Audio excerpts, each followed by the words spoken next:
What is up, guys? Welcome to your third JavaScript tutorial, and as promised, in this tutorial I want to talk to you guys about a huge concept in JavaScript, probably the most important concept that you guys need to learn, and that is the use of variables.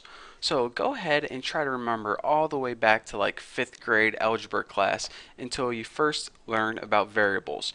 Now, if you can't remember, here's a little refresher. In order to use a variable, or what a variable basically is you take something like the letter X and you set it equal to something else like the word ham.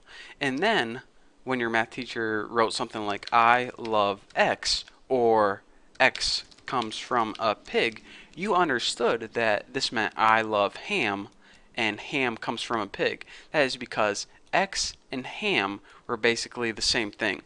So that is pretty much what a variable is. It's just a fancy word for a placeholder. A variable is a placeholder, holds the place of something else. And let me go ahead and delete that first of all. So in JavaScript, we use variables a whole bunch, and we use them kind of in the same way, but a little bit different. Now, in order to tell JavaScript that we're going to be working with a variable, we need to write the keyword var. This tells JavaScript, alright, you ready for this? We are about to make a variable. You need to include that. The next thing that you write is the name of your variable. I'm just going to go ahead and name my variable X, but you can name it whatever you want. So after this, you go ahead and write the equal sign. Now, the equal sign is called the assignment operator. Technically, like if you're learning this because you have a JavaScript class and you're trying to refresh on JavaScript, and he says, alright, what's the equal sign called in JavaScript? You need to say it's the assignment operator. But other than that, in these tutorials, I'm just going to say equal sign because, it's a whole lot easier. But anyways, you write var, the name of your variables, the assignment operator or equal sign, and then you write what you want your variable to equal. So go ahead and just write like 23 or something. Write any value in there.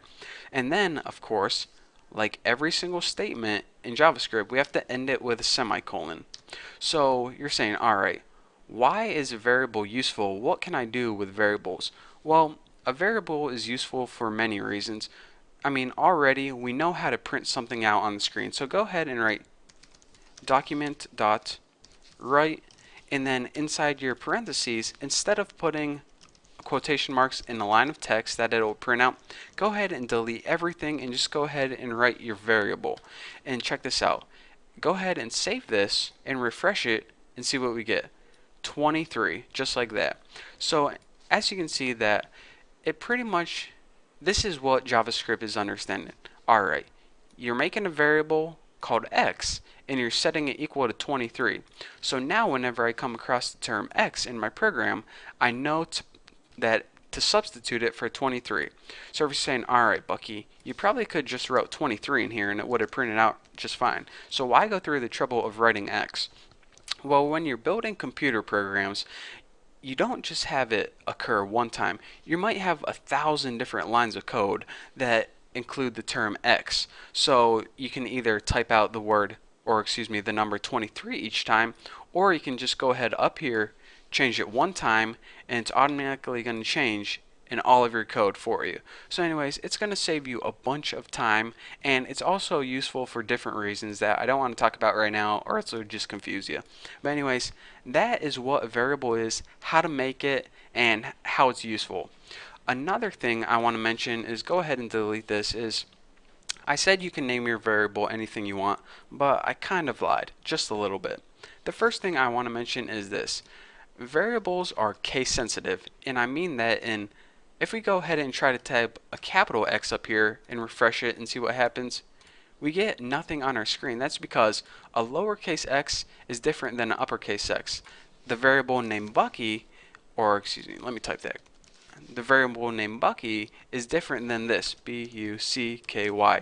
Even though they're spelled the same, if you try to run it, you're going to get nothing again because it looks at it as two different variables. So make sure that if a variable might be messing up, then that means that you might have capitalized something that you shouldn't have capitalized.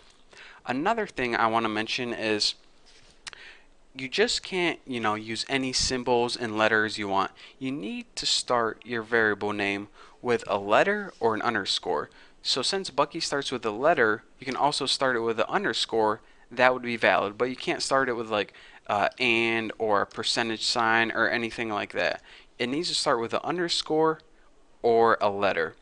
Another thing is that the other characters in your variable name must be letters, numbers, or underscores. For example, you can't have like Bucky percent dollar sign two at sign.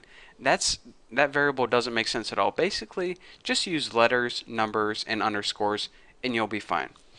And lastly, I want to talk to you guys is that the most difficult thing to remember is that your variables can't start with numbers. For example, if you have variable 6 Bucky equals 32 and you try to run this program, it's not going to work out because your variables can't start with numbers. That's probably the most forgotten rule, but I needed to tell you guys. So whenever I said that you can name your variable anything you want, I kind of lied. You just have to remember these simple rules. It has to begin with a letter or an underscore, and only use letters, numbers, and underscores. You can't use dollar signs, spaces, percent signs, at signs. You can't use any of those. And if you follow those simple rules, you'll be good to go.